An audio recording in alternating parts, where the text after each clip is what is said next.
What's up, family? Welcome to mini-bytes session 71, and today's topic is internal possessions. My name is Erin McCluskey, and I'm an executive coach. I work with executives who are looking to redefine their personal and professional definitions of success. We connect wellness and performance, and I also teach individuals how to the language of self-care. So thanks for being here today. By the way, side note, enrollment is now closed for the September mindset and performance course, and be on the lookout for enrollment options for upcoming courses. So, session 71, internal possessions. This particular theme was in fact inspired by has a religious undertone. So in the Bible it talks about letting go of all of one's possessions to be a follower of Christ. And those of you who have never read the Bible or are not familiar, there are parts of the Bible that talks about an individual letting go of their possessions in order to be a follower of Christ. And, it's interesting because my interpretation of that was, for the longest time, that it taught poverty in the sense of people who had things and stuff needed to let go of those things and stuff in order to be a truly good human, basically, because being a follower of Christ in the Bible, it means to say in a lot of ways, just, being a good human, being the best person you can be, loving bigger, being kind to your neighbor, doing all the things that the stories talk about Jesus Christ doing.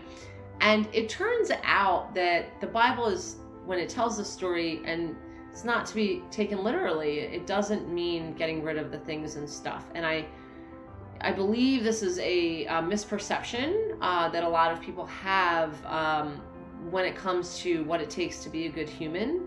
I believe that this is a misperception that a lot of people think people who have money and things and stuff are not inherently good people, or they can't be good people because money equals greed and money equals selfishness and self-centeredness.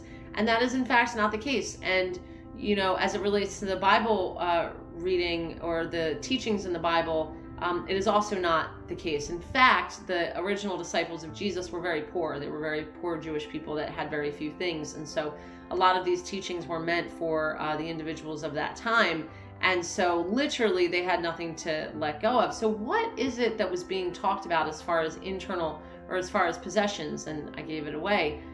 The conversation and the teaching was around internal possessions. So not the external things that we have, not the fancy car and the fancy house and, the lovely photographs from Italy. No, it's not talking about those external possessions. It's talking about the things that we possess inside of us, the things that we hold on to inside of us, that in one sense of faith or religion, in one denomination, it talks about in order to be a follower of Christ, in order to be the best person you can be, in order to be a good human, you've got to let go of those internal possessions. That's what these teachings are all about. So that's what I really want to focus on today, because I believe that I personally can say historically I was not a lot of times it took me a while to recognize that having the things and the stuff didn't automatically make me a bad person, and I didn't have to try harder to be a good person because I had the things and the stuff.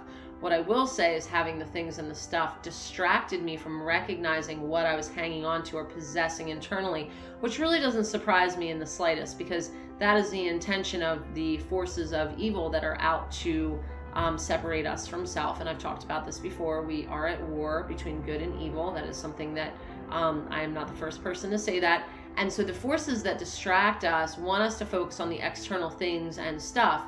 And the forces that distract us want us to focus on the external things and stuff and say, well, I have external things and stuff, so I can't very well be a good person because I have these things unless I get rid of all of these things. And some of us get rid of all of the things and stuff thinking that that's what makes us a good person. And we even go as far as to judge other people with things and stuff and say, oh, they have things and stuff, so they are just not good people.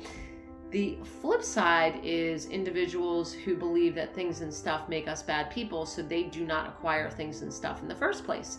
They say, nope, I don't want the things and the stuff because I am a good human. Well, the fact of the matter is, all of everything I just said in the last 30 seconds is a distraction. It's a distraction from the things that we're really possessing, that we're really holding on to inside. the darkness that we're holding on to inside, the things that we put first, the self-centered ways that we put first, the things that we focus on that are not good for us, the things that we protect. People protect addiction. People protect secrecy in their partnerships. They protect infidelity. They protect judging thoughts of self and others. So there are these things that we possess internally. These are truly the things that are meant to be released. The things and the stuff are fine. Nothing wrong with it at all.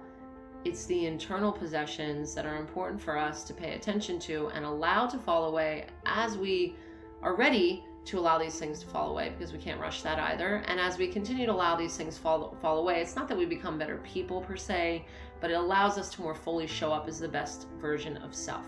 So, internal possessions. Love you all. Until the next time.